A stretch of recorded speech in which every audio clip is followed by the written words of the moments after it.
Fala galera, bom dia, boa tarde, boa noite, boa madrugada aí pra você que tá ligado assistindo o nosso vídeo. Espero que vocês estejam gostando aí das análises das mãos. Se vocês tiverem alguma dúvida, de novo é bom frisar para vocês comentarem aí no nosso site, mandar dúvida por mensagem, qualquer que seja a forma de contato, não fiquem com dúvidas aí na cabeça. E manda o feedback lá, manda a sua hand history também para ser analisada, beleza?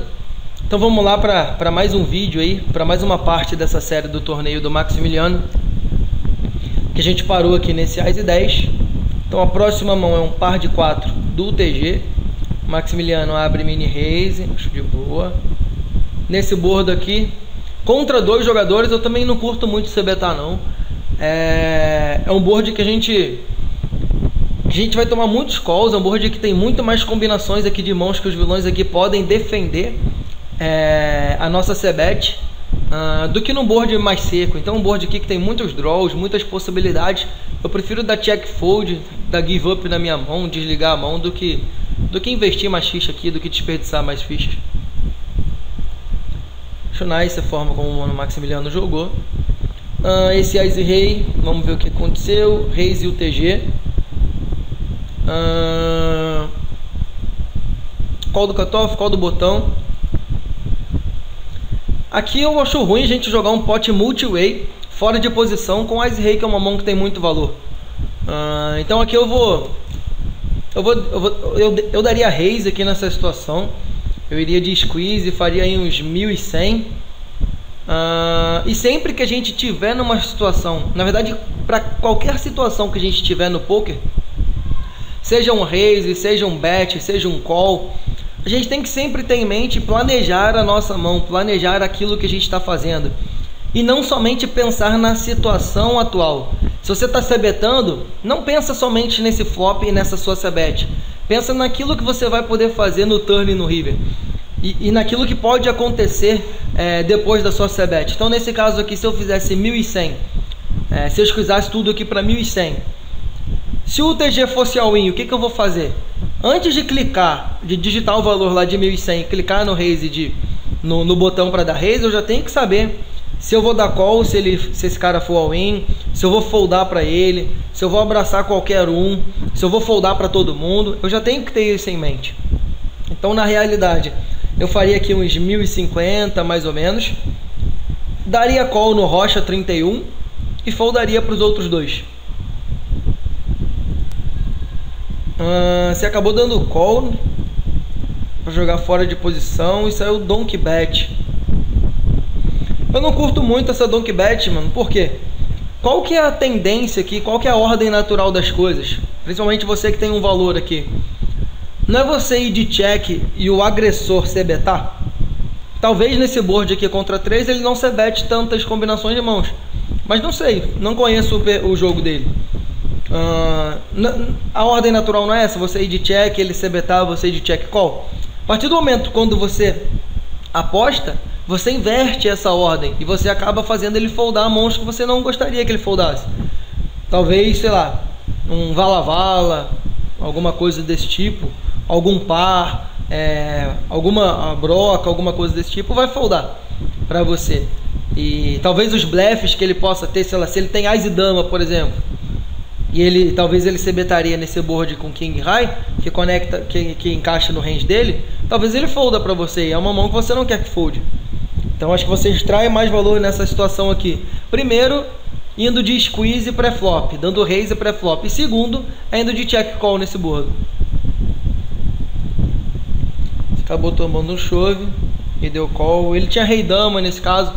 Provavelmente, pré-flop ele ia atolar o rei dama, ele não foldaria o rei dama. Então eu só mudaria isso. Na realidade, nessa mão não mudaria nada, porque você iria de check call, ele ia betar de novo, você iria de check call, all-in, pronto. É difícil chegar até o turn difícil chegar ao river sem ser all-in. Então eu só mudaria isso. Eu prefiro dar raise pré-flop, e se não deu raise pré-flop, eu prefiro call nesse flop. Acabou batendo a dama ali no turn, a gente perdeu um pote bom. E a gente não pode ser result oriented, que não é porque a gente perdeu o pote que a gente tem que achar que jogou mal a mão. Não, a gente tem que pensar a mão de forma lógica e tentar encontrar a melhor linha para ser utilizada. Se a melhor linha foi essa, mas o baralho judiou, beleza. Se caiu do torneio, registre outro e segue o jogo. Então, próxima mão é o rei 5. Você limpa aqui o rei 5, eu não gosto. Principalmente pelo stack que você tem aqui também. Você está com o stack ali de 20 blinds. Você não pode ficar desperdiçando ficha, não pode ficar dando call aqui para acertar um rei e aí sim você resolver jogar. Não. No poker, no poker a gente tem que primeiro jogar não pensando nas nossas cartas. Se a gente tivesse par de ais aqui, a gente iria de limp? Acho difícil. Você daria um raise, sei lá, para 240, 300. Então, a primeira coisa é que você deveria jogar aqui da mesma forma como você jogaria se tivesse par de ais. A segunda é que na grande maioria das vezes você não vai acertar o flop. Você vai errar. E se você vai errar o flop, você não agrediu o pré-flop. Você não foi o agressor pré-flop. Você não vai conseguir CBtar. Você não vai conseguir comprar o pote, representar alguma coisa que você não acertou. E isso você perde um dos fatores mais lucrativos do jogo, que é o quê? Que é a agressividade. Quando você dá limp aqui, você faz muito esse vilão aqui te dar um raise por blefe. Porque quando você dá limp, o que você está escrevendo na sua testa para o vilão aqui? Rocha 311. Eu não tenho uma mão forte suficientemente boa para dar raise. Então, se eu dar limp aqui, eu vou pagar mais 60 porque é isso que a minha mão vale.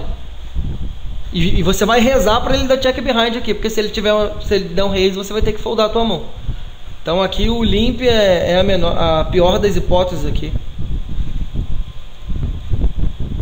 E aí você betou turn, tomou call, check,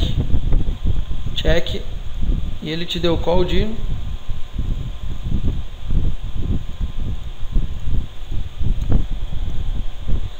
te deu call nas duas pontas.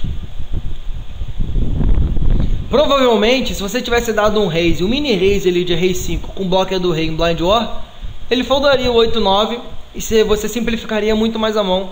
Você resumiria a mão simplesmente nessa jogada. Próxima mão é o Ice Vala, o vilão limpa. Você faz um raise de 3x, acho bem tranquilo.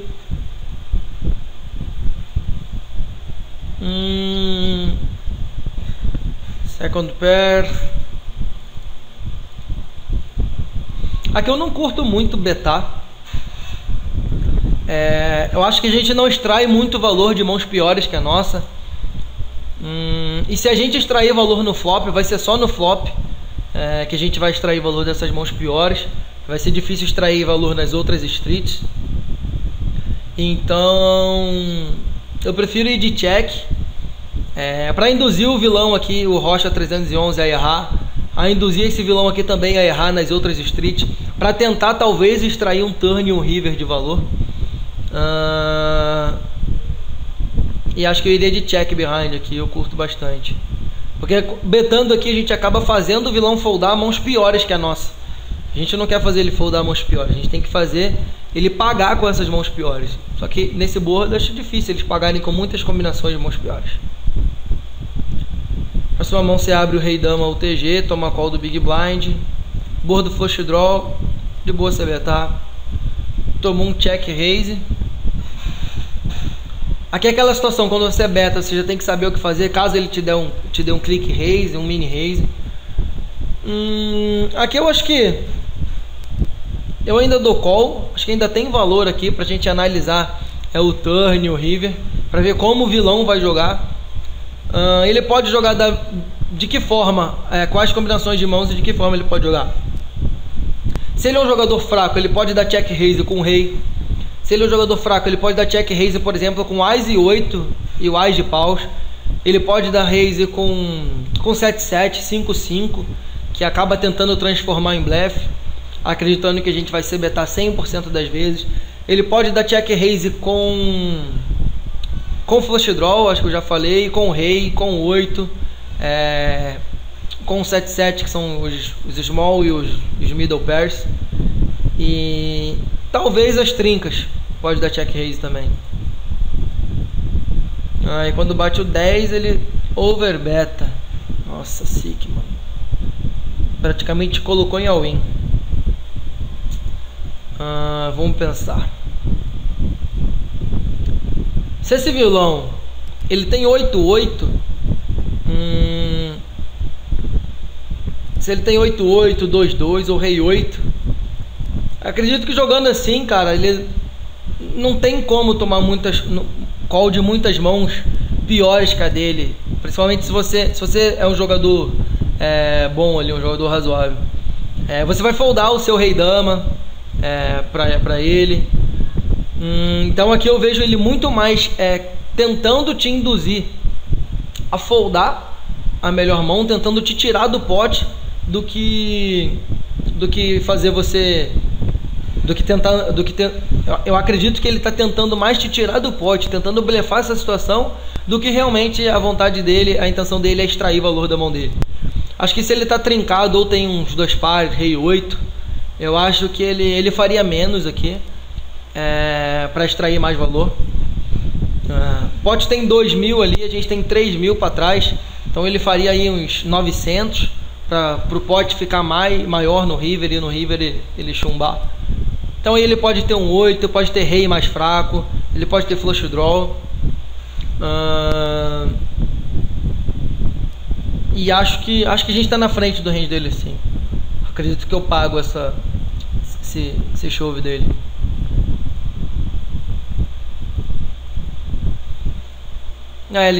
Ele tinha esse rei que eu tinha colocado no range dele, porque é o que faz sentido ele jogar dessa forma, principalmente um jogador fraco.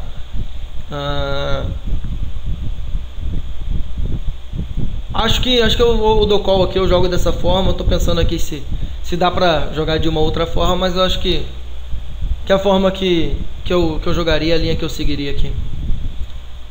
Vamos lá para mais uma mão. As 8 do cutoff, eu acho bem tranquilo abrir aqui. Dessas posições finais aqui eu vou abrir mais o meu range, principalmente nesse estágio do torneio aqui, que já começa a entrar os antes, já tem um dead money maior. Então em late position eu vou abrir muito mais do que o normal. Esse As 8 aqui encaixa perfeitamente nesse range. Toma 2 calls. Rei 6 e 5 você betar com certeza. Acho que o rei tá mais no teu range do que no range do vilão. Então é melhor que você se bet aqui do que dar check fold. Você é o agressor aqui, então a gente vai fazer eles foldarem muitas coisas aqui. Tem cartas boas pra gente também no turn. Sei lá, um Ás é bom pra gente, uma carta de paus é bom pra gente, um 8 é bom pra gente, que a gente ganha valor de showdown. Então eu iria de c-bet aqui, faria uns 550. Agora tem que apostar 2 pontas, flush draw. Acho que agora eu apostaria aí como um semi-bluff. De novo, uns 550. Acho que estaria de bom tamanho. Aí se for de check, As 5, As 9. Acho boa. Se você é beta flop e beta turn, o As 5, As 9 vai foldar com certeza. O 6 folda, o 7 folda, o 9-9 também vai foldar. Então é difícil essas mãos, esse range mais fraco deles aqui, segurarem 1, 2 apostas. Então próxima mão aqui é um Ás e rei. O vilão limpa. E o Donkey aqui, aquele parceiro lá que a gente já sabe que é um jogador fraco, estoura aí lá suas 17 blinds. Aqui eu não tenho como foldar, eu vou isolar contra ele. Principalmente contra ele, que eu sei que eu tô na frente do range dele infinitamente. As 8, a gente tá dominando. E puxamos mais um pote. Galera, essa foi aí a parte 3 dessa série de vídeos.